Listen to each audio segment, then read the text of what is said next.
Ever tried to remember your first steps? Your second birthday party?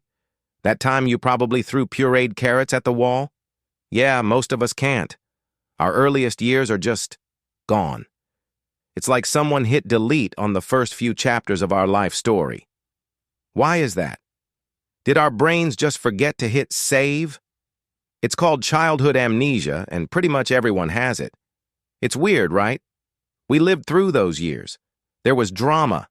There were tears over dropped ice cream. There was the intense philosophical debate about why we couldn't wear pajamas to school.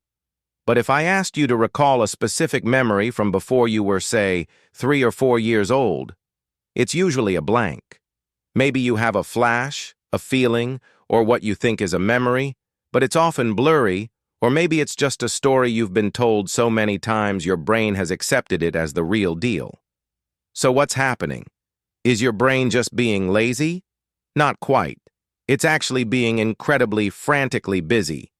To understand, let's think about your brain in those early years not as a filing cabinet, but as a massive under-construction tech startup.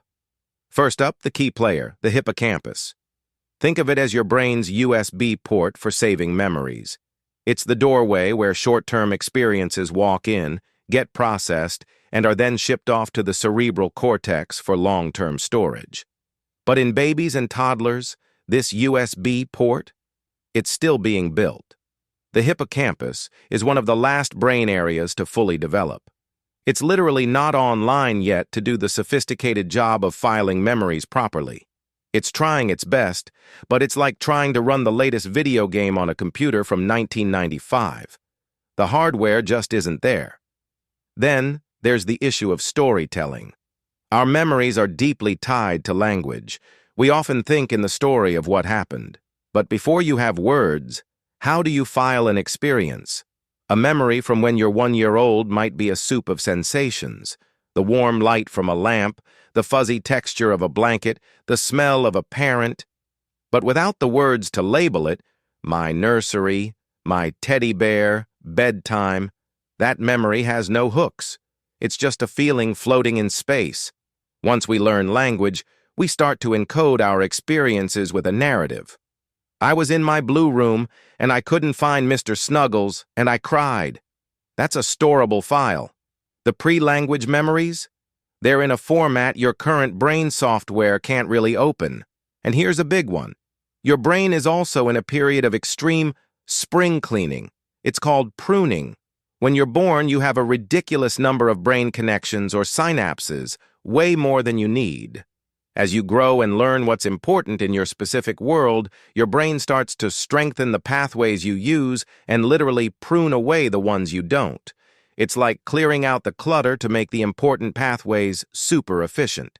It's highly possible that many of those early neural pathways that held our first memories just get trimmed away because they aren't being reinforced.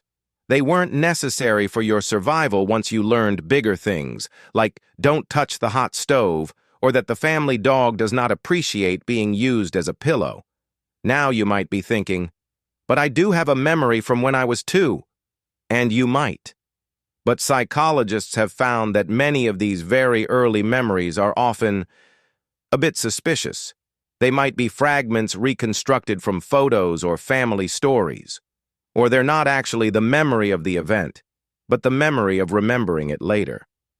Our brains are incredible meaning makers, and they can accidentally craft a whole scene from a few details we've picked up over the years.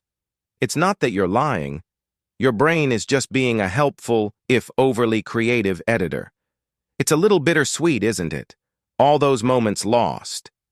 But here's a beautiful way to think about it. While you might not remember the events, those years built the entire foundation of you.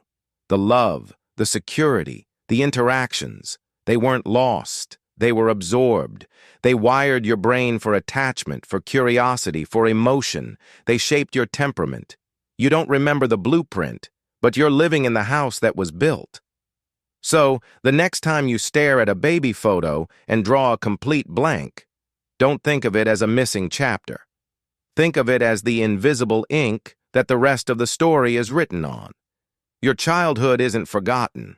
It's the foundation. And honestly, maybe it's for the best. I mean, do we really need to remember the profound trauma of being told we couldn't have a third cookie? Some mysteries are better left in the past.